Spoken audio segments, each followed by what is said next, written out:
தென்னாடுடைய சிவனே போற்றி, எந்நாட்டவர்க்கும் இறைவா போற்றி. அனைத்து தமிழ் உள்ளங்களுக்கும் கனிவான வணக்கங்கள். நிகழும் ஸ்ரீ மங்களகரமான சோபகிருது ஆண்டு மாசி மாதம் 18ஆம் தேதி வெள்ளிக்கிழமை அன்று பஞ்சமி திதியில் சுவாதி நட்சத்திரத்தில் துருவ நாமயோகத்தில் தைத்தூலம் காரணத்தினில் அமிர்தயோகம் கூடிய நன்னாண்டில் இந்த சீர்மிகு மார்ச் மாதம் பிறக்கிறது. பிறக்க போகும் இம்மாதம் உங்கள் வாழ்வில் வளமும் நலமும் செல்வ செழிப்பும் பெற்று புதிய வாய்ப்புகள் புதிய வெற்றிகளுடன் மங்களகரமாக அமைய எல்லாம் வல்ல இறைவனை உளமாற வேண்டி விரும்பி கேட்டுக்கொள்கிறேன். இம்மாத கிரக நிலைகளை பார்க்கும் போது மேசத்தில் குருவும், கன்னி ராசியில் கேது பகவானும், மகர ராசியில் செவ்வாய் சுக்கிரனும், கும்ப ராசியில் சனி புதனுடன் சேர்ந்து சூரிய பகவானும் சஞ்சாரம் செய்கின்றனர். மார்ச் 2ஆம் தேதி புதன் பகவான் மீன ராசிக்கும், 8ஆம் தேதி சுக்கிர பகவான் கும்ப ராசிக்கும், 14ஆம் தேதி செவ்வாய் பகவான் கும்ப ராசிக்கும் இடப்பெயர்ச்சி அடைகின்றனர். இந்த கிரக அமைப்பினால் உங்கள் வாழ்வில் இம்மாதம் ஏற்படக்கூடிய சுப மற்றும் அசுப பலன்கள் என்ன என்பதனை பற்றி காண்போம். நடுங்க வைக்கும் குளிரோ தவிக்க விடும் வெயிலோ இல்லாமல் மிக இதமான சூழல் நிலவும் மாதம் இந்த மார்ச் மாதமாகும். பனிக்காலம் முடிந்து வசந்த காலம் துவங்க போகிறது. மாசி மாதத்தின் பிற்பகுதியும் பங்குனி மாதத்தின் முற்பகுதியும் இணையும் மாதம் இந்த மார்ச் மாதமாகும். கும்ப மாதமும் மீன மாதமும் இணைந்த இந்த மார்ச் மாதத்தில் பல திருப்பங்கள் உங்கள் வாழ்வில் நடைபெற உள்ளன. மகர ராசி அன்பர்களே, இம்மாதம் புதிய ஆடை ஆபரணங்கள் சேரும். விருந்து விசேஷங்களில் கலந்து கொள்ளும் வாய்ப்பு உண்டாகும். கணவன் மனைவிக்கு இடையே அந்யோன்யம் அதிகரிக்கும். வெளி வட்டாரத்தில் மதிப்பு மரியாதையும் கூடும். அரசாங்க விவகாரங்கள் சாதகமாக முடியும். குரு பகவானின் பார்வைகள் சாதகமாக இருப்பதால் திருமணம், வளைகாப்பு போன்ற சுப நிகழ்ச்சிகள் நல்லபடி நடைபெறும். உறவினர்கள் வருகையால் வீட்டில் மகிழ்ச்சி நிலவும். சிலருக்கு குழந்தை பாக்கியம் கிடைக்கும். கணவன் மனைவிக்கிடையே ஏற்பட்டிருந்த பிணக்குகள் நீங்கி ஒற்றுமை பலப்படும். குடும்பத்தில் மகிழ்ச்சியும் உற்சாகமும் நிறைந்திருக்கும். பிள்ளைகளின் பிடிவாத போக்கு மாறும். அவர்களின் விருப்பத்தை நிறைவேற்றி மகிழும் வாய்ப்பு ஏற்படும். பிள்ளை அல்லது பெண்ணின் திருமணம் தொடர்பான முயற்சிகளை மேற்கொள்ளலாம். நல்ல சம்பந்தம் அமைய வாய்ப்புள்ளது. இளைய சகோதரர்கள் கேட்கும் உதவியை மகிழ்ச்சியுடன் செய்து தருவீர்கள். முக்கிய முடிவுகளை துணிந்து எடுப்பதுடன் அதனால் ஆதாயமும் அடைவீர்கள். அலுவலகத்தில் பணிச்சுமை அதிகரிக்கும். எந்த ஒரு வேலையையும் சற்று கஷ்டப்பட்டுத்தான் முடிக்க வேண்டியிருக்கும். தீவிர முயற்சியின் பேரிலேயே உங்களின் கோரிக்கைகள் நிறைவேறும். சக ஊழியர்களால் ஓரளவு உதவி உண்டு. தொழில் வியாபாரத்தை பொறுத்தவரை கூடுதலாக உழைக்க வேண்டும். ஆனால் அதற்கேற்ற ஆதாயம் கிடைக்கும் என்று சொல்வதற்கில்லை. பங்குதாரர்களால் வியாபாரத்தில் லாபம் கூடுதலாக கிடைக்கும். வியாபாரத்தை விரிவுபடுத்த வங்கி கடனுதவி கிடைக்கும். குடும்பத்தை நிர்வகிக்கும் பெண்களுக்கு மகிழ்ச்சி தரும் மாதமாகவே இருக்கும். குடும்ப பொறுப்புகளை நிறைவேற்றுவதில் சிரமம் எதுவும் இருக்காது. அக்கம் பக்கத்து வீடுகளில் உள்ளவர்கள் உதவிகரமாக இருப்பார்கள். அலுவலகம் செல்லும் பெண்களுக்கு பணிகளில் கூடுதல் கவனம் தேவை. மாணவர்களுக்கு எதிர்காலம் பற்றிய திட்டங்கள் மனதில் தோன்றும். கல்வியில் கூடுதல் கவனம் செலுத்துவீர்கள். கலைஞர்களுக்கு தங்கு தடையின்றி புதிய வாய்ப்புகளை பெறலாம். புகழ் பாராட்டு வந்து சேரும். நற்பெயர் எடுப்பதற்குண்டான சூழ்நிலைகள் உருவாகும். எதிர்பார்த்த உதவிகள் வந்து சேரும். அரசியலில் உள்ளவர்களுக்கு நல்ல பலன்கள் கிடைத்தாலும் அதே நேரத்தில் விழிப்புடன் செயல்படுவதும் நன்மை தரும். இழுபறியாக இருந்த சில காரியங்கள் நன்றாக நடந்து முடியும். கையிருப்பு கூடும். நட்சத்திர பலன்கள் உத்திராடம் 2, 3, 4ஆம் பாதம். இம்மாதம் நிம்மதியும் சுகமும் அதிகமாகும். புண்ணிய தலங்களுக்கு யாத்திரை செல்ல வேண்டி வரலாம். பணவரத்து திருப்திகரமாக இருக்கும். பல வகையிலும் பிறர் உதவி கிடைக்க பெறுவீர்கள். புத்தி சாதுரியம் அதிகரிக்கும். யாருக்கும் வாக்குறுதிகள் கொடுப்பதை தவிர்ப்பது நல்லது. திருவோணம் நட்சத்திரம். இந்த மாதம் தொழில் வியாபாரம் நிதானமாக நடக்கும். உறவினர்களுடன் அனுசரித்து செல்வது நல்லது. எல்லா விதமான காரியங்களும் சாதகமான பலன் தரும். பணவரத்து திருப்தி தரும். பக்தியில் நாட்டம் ஏற்படும். பணவரத்து அதிகரிக்கும். அவிட்டம் 1ஆம் 2ஆம் பாதம். இந்த மாதம் எதிர்ப்புகள் அகலும். நீண்ட நாட்களாக இருந்து வந்த பிரச்சனைகள் தீரும்.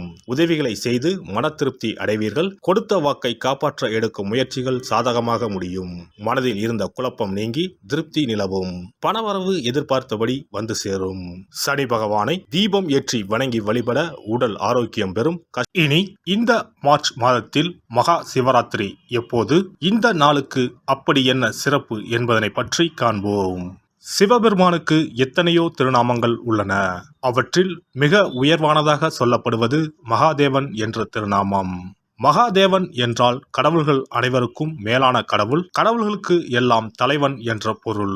சிவாய நம என சிந்திப்பவர்க்கு அபாயம் ஏற்படாது என்பார்கள்.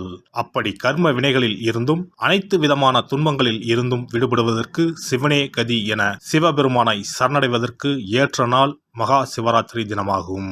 மகா சிவராத்திரி நாளில் சிவபெருமானை முழு மனதுடன் உண்மையான பக்தியுடன் வழிபட்டால் நம்முடைய வேண்டுதல்கள் அனைத்தையும் சிவபெருமான் நிறைவேற்றி வைப்பார் என்பது ஐதீகம். கவலைகள் நீங்கி காரிய வெற்றியை தரக்கூடிய நாள் மகா சிவராத்திரி விரத நாளாகும். சிவபெருமானுக்கு உரிய அஷ்ட விரதங்களில் மிக முக்கியமானது மகா சிவராத்திரி விரதமாகும்.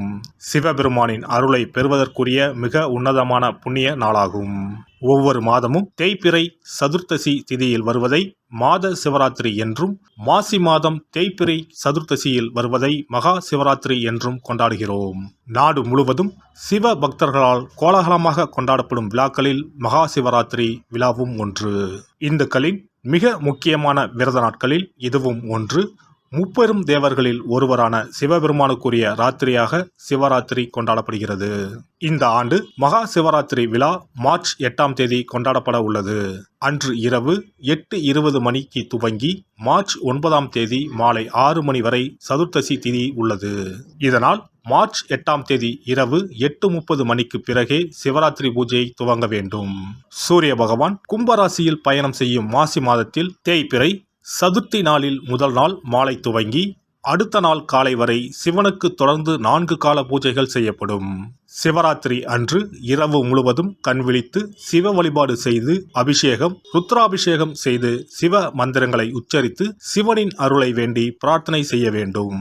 ஆன்மீகத்தில் உயர்ந்த நிலையை அடைவதற்கும் துன்பங்கள் மற்றும் பாவங்களில் இருந்து விடுபட்டு மோட்சத்தை அடைவதற்கும் ஏற்ற நாள் இதுவாகும். மகா சிவராத்திரி அன்று அதிகாலையில் எழுந்து புனித நீராடி வீட்டை சுத்தம் செய்து பூஜை அறையில் விளக்கேற்றி வைக்க வேண்டும். பிறகு மாலையில் சிவன் கோவிலுக்கு சென்று அங்கு நடக்கும் அபிஷேகம் பூஜைகளில் கலந்து கொள்ள வேண்டும். அன்று சிவலிங்கத்திற்கு பஞ்சாமிர்த அபிஷேகம் செய்வதும் வில்வ அர்ச்சனை செய்வதும் மிக சிறப்பானதாகும். மகா சிவராத்திரி நாளில் எத்தனை முறை முடியுமோ அத்தனை முறை பஞ்சாட்சர மந்திரமான ஓம் நம சிவாய மந்திரத்தை உச்சரிக்க வேண்டும். இது தவிர சிவபுராணம் பாராயணம் செய்வது மிகவும் சிறப்பானதாகும். இந்த நாளில் ருத்ராபிஷேகம் செய்வதும் கோவில்களில் நடக்கும் ருத்ராபிஷேகத்தில் கலந்து கொள்வதும் மிகவும் சிறப்பானதாகும். இந்த முறையில் மகா சிவராத்திரி விரதம் இருந்தால் முந்தைய 3 பிறவிகளில் செய்த பாவங்கள் நீங்கும். மனக்கவலைகள், நோய்கள், வறுமை நிலை ஆகியன நீங்கும். அதோடு வாழ்வில் அனைத்து விதமான இன்பங்களும் உயர்வும் கிடைக்கும். நாம் செய்யும் வழிபாடு பூஜை ஆகியவற்றிற்கு 2 மடங்கு பலனை தரக்கூடியது மகா சிவராத்திரி விரதமாகும். சிவபெருமானை வணங்குவதற்கும் அவரின் அருளை பெறுவதற்குமே அவருடைய ஆசி இருந்தால்தான் முடியும். அதனால்தான் அவன் அருளாலே அவன் தாள் பணிந்து என்ற அற்புதமான வாசகத்தின் மூலம் நாம் அறிய முடிகிறது. சிவ அருளை பெற வேண்டும் எனில் அது அத்தனை சுலபமான காரியம் கிடையாது. சிந்தையிலும் செயலிலும் சிவனையே நினைத்து ஒவ்வொரு காரியத்தையும் செய்ய வேண்டும். அப்பேற்பட்ட சிவபெருமானின் அருளை பெற எளிமையான ஒரு நாளை பற்றித்தான் இப்பொழுது நாம் தெரிந்து கொண்டோம். எல்லாம் வல்ல இறையருளால் நீங்களும் உங்கள் அன்பு குடும்பமும் உடல் நலம், நீலாயுள், நிறை செல்வம், உயர் புகழ், மெய்ஞானம் ஓங்கி வாழ்க வளமுடன். இந்த வீடியோ உங்களுக்கு பிடிச்சிருந்தா லைக் பண்ணுங்க, ஷேர் பண்ணுங்க அண்ட் சப்ஸ்கிரைப் பண்ணுங்க. பக்கத்துல இருக்க பெல் ஐகானை கிளிக் பண்ணுங்க. நன்றி, வணக்கம், வாழ்க வளமுடன்.